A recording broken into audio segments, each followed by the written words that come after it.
أعوذ بالله من الشيطان الرجيم. بسم الله الرحمن الرحيم.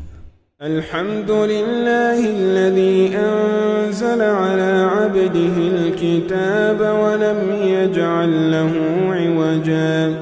قيما لينذر بأسا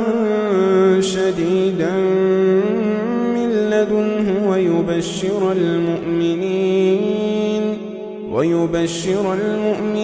الذين يعملون الصالحات أن لهم أجرا حسنا ماكثين فيه أبدا وينذر الذين قالوا اتخذ الله ولدا ما لهم به من علم ولا لآبائهم كبرت كلمة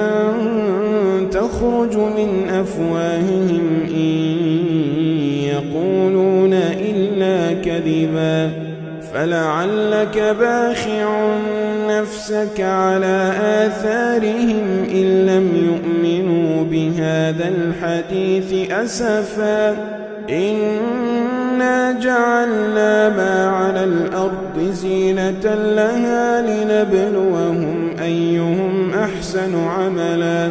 وإنا لجاعلون ما عليها صعيدا جرزا أم حسبت أن أصحاب الكهف والرقيم كانوا من آياتنا عجبا إذ أوى الفتية إلى الكهف فقالوا ربنا آتنا من لدنك رحمة